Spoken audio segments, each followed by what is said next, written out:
The decomposing body of a woman is found in a well in Chesapeake, Ohio. The woman had been murdered and eventually disposed of. This is the case of Belle in the well, aka the Chesapeake Jane Doe.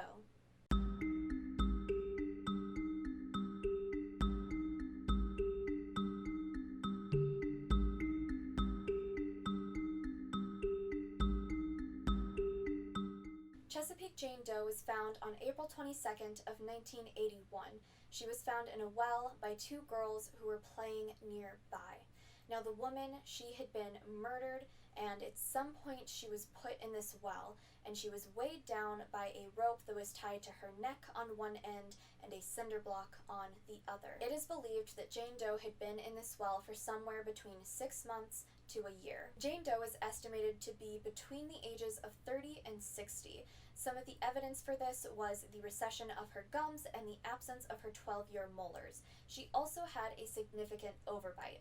It is believed that Jane Doe was approximately 5'4", and that she weighed somewhere between 130 and 150 pounds. There is also mild signs of arthritis in the thoracic and lumbar spine of Jane Doe. While Jane Doe's hair is often depicted as brown in recreations of what she may have looked like, she didn't have any hair left when she was discovered. So her hair color is officially unidentified, or she was potentially bald. Now, due to the level of decomposition of the body, authorities were unable to pull fingerprints and they weren't able to distinguish any significant facial features. However, they were able to put together dental records for Jane Doe. Chesapeake Jane Doe was discovered wearing gray flannel pants along with a lightweight shirt and a gray pullover. Along with this, she was also wearing a red cable knit sweater. On Jane Doe's left wrist, she had 2 rubber bands. On her right wrist, she had 1. On her left foot, she was wearing a light-colored, lightweight sock covered by a red, heavyweight sock. Now, on her right foot, she had the same lightweight, light-colored sock, but she only had the cuff left of the red, heavyweight sock. The rest of that red sock was missing. The only items found with Jane Doe were a locker key to a Greyhound bus station in Huntington, West Virginia, a bus ticket, a pay stub, and a Jerry Falwell commemorative coin. Now, according to Jane Doe's actual death certificate, it's believed that she died somewhere between 18 months and 2 years before her body was discovered. So this places her death potentially around the time of November of 1979. One theory that people have posited in Jane Doe's case is that she may have been a part of a motorcycle group. They explain this by saying that the rubber bands on her wrists could have been used to keep her sleeves down while she was on a motorcycle, and the layering of her clothes and of her socks could have been a way to keep her warm while riding on a motorcycle. Now, as of right now, 241 women have been ruled out as Jane Doe. Typically, in these Doe case videos, I would list those people who have been ruled out and give you the dates of their disappearances. I would show you their pictures on the screen right now, but there are just so many women in this case that have been ruled out that I just can't possibly do that for you today.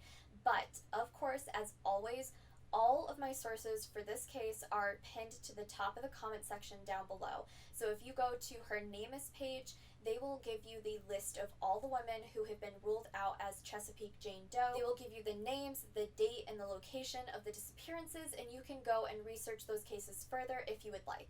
Now, in 2012, a clay recreation of what Jane Doe may have looked like was created, and pictures of this recreation were handed out to the public. They were placed on the internet, all of those things in order to help try to identify her. Unfortunately, there still have not been any substantial leads in Chesapeake Jane Doe's identity. So as of today, she still remains nameless. Now, one group that's trying to help identify Chesapeake Jane Doe, or Belle in the Well, whichever it is that you want to refer to her as, this is the DNA Doe Project. Now, this organization, they take in donations and do nonprofit work, and what their goal is to use genetic genealogy to help identify John and Jane Does.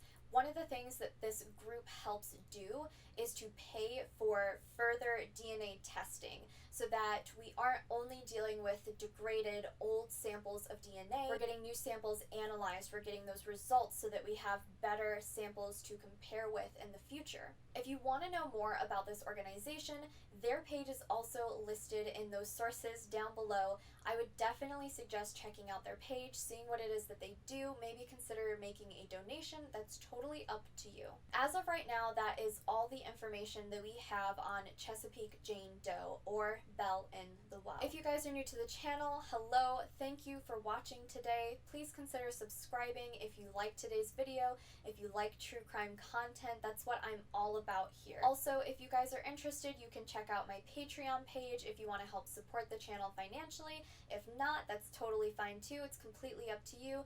Patrons just get added benefits if they do sign up. That's really the only difference. It doesn't change what you guys get here on the channel. I hope that you guys enjoyed today's video. I hope that you learned a lot about Chesapeake Jane Doe and that now you have the resources to maybe go out there and help try to find potential matches for her. Try to help her gain her name back.